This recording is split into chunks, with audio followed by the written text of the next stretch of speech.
Catholic അപ്ഡേറ്റ്സിലേക്ക് സ്വാഗതം. ആദ്യ പ്രധാന വാർത്തകൾ. തിരുഹൃദയ തിരുനാൾ ദിനം പുരോഹിതരുടെ വിശദീകരണത്തിനായുള്ള പ്രാർത്ഥനാ ദിനമായി ആചരിച്ചു.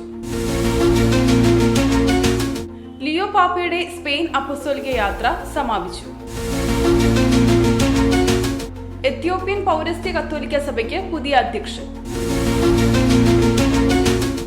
അമേരിക്കയെ ഈശോയുടെ തിരുഹൃദയത്തിന് സമർപ്പിച്ചു. മനുഷ്യരെ സ്വർഗത്തിലെത്തിക്കുക എന്നതാണ് ചെറുപുഷ്പ മിഷൻ ലീഗിന്റെ ലക്ഷ്യം. മാർ തോമസ് തറയിൽ.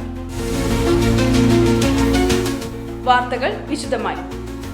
തിരുഹൃദയ തിരുനാൾ ദിനം പുരോഹിതരുടെ വിശദീകരണത്തിനായുള്ള പ്രാർത്ഥനാ ദിനമായി ആചരിച്ചു. ഈശോയുടെ തിരുഹൃദയ തിരുനാൾ ദിവസം പുരോഹിതരുടെ വിശദീകരണത്തിനായുള്ള പ്രാർത്ഥനാ ദിനമായി ആചരിച്ചു. ഇതോടനുബന്ധിച്ച് ലിയോ പാപ്പ സന്ദേശം നൽകി.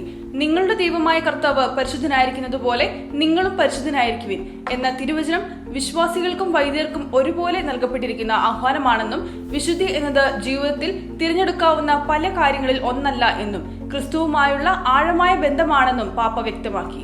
ക്രിസ്തുവിന്റെ കുത്തിത്തുറക്കപ്പെട്ട ഹൃദയത്തിലെ സ്നേഹത്തിൽ ആശ്രയിക്കുന്നതിലാണ് വിശുദ്ധിയിലേക്കുള്ള പ്രയാണം.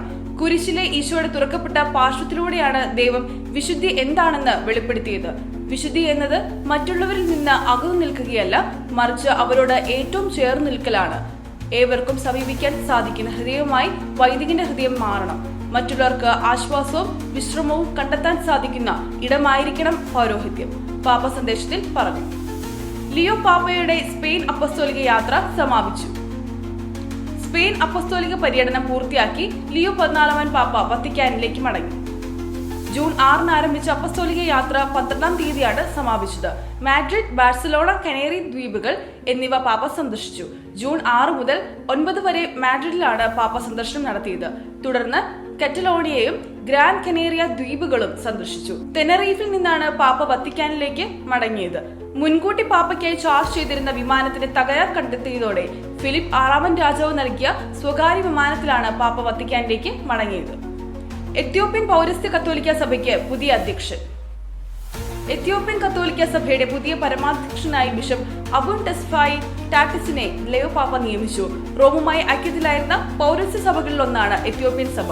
എത്യോപ്യൻ കത്തോലിക്ക സഭയിൽ 80,000 വിശ്വാസികളാണ് ഉള്ളത്. എത്യോപ്യ കേന്ദ്രീകരിച്ച് 4 രൂപതകളുണ്ട്. ഏറ്റവും പഴയ ആരാധനാക്രമ ഭാഷകളിലൊന്നായ ഗീസ് ഭാഷയിലാണ് ആരാധനകൾ നടക്കുന്നത്. അമേരിക്കയെ ഈശോയുടെ തിരുഹൃദയത്തിന് സമർപ്പിച്ചു. ക്രിസ്തുവിന്റെ കരുണാമയമായ സ്നേഹത്തിന് അമേരിക്കയെ ഭരമേൽപ്പിച്ചുകൊണ്ട് മെത്രാന്മാർ രാജ്യത്തെ യേശുവിന്റെ തിരുഹൃദയത്തിന് സമർപ്പിച്ചു. മെത്രാന്മാരുടെ പ്ലീനറി സമ്മേളനത്തിന്റെ ഭാഗമായി നടന്ന വിശുദ്ധ കുർബാനയോടനുബന്ധിച്ചായിരുന്നു സമർപ്പണം. രാജ്യത്തിന്റെ 250-ാം വാർഷികം പ്രമാണിച്ചായിരുന്നു ചടങ്ങ്. മനുഷ്യരെ സ്വർഗത്തിലെത്തിക്കുക എന്നതാണ് ചെറുപുഷ്പ മിഷൻ ലീഗിന്റെ ലക്ഷ്യം. മാർ തോമസ് തറയിൽ. മനുഷ്യരെ സ്വർഗത്തിലെത്തിക്കുക എന്നതാണ് ചെറുപുഷ്പ മിഷൻ ലീഗിന്റെയും ക്രൈസ്തവ ജീവിതത്തിന്റെയും ലക്ഷ്യമെന്ന് ചങ്ങനാശ്ശേരി അതിരൂപത അധ്യക്ഷൻ മാർ തോമസ് തറയിൽ. ലക്ഷ്യം തെറ്റാതെ ജീവിക്കാൻ നമ്മെ സഹായിക്കുന്നവരാണ് വിശുദ്ധർ. അവരുടെ ജീവചരിത്രങ്ങൾ വായിക്കാൻ കുടുംബങ്ങളിൽ സമയം കണ്ടെത്തണം, മാർ തറയിൽ പറഞ്ഞു. കാത്തലിക് അപ്ഡേറ്റ്സ് ഇവിടെ പൂർണ്ണമാകുന്നു. പുതിയ വാർത്തകളുമായി ഇനി അടുത്ത വെള്ളിയാഴ്ച. നന്ദി.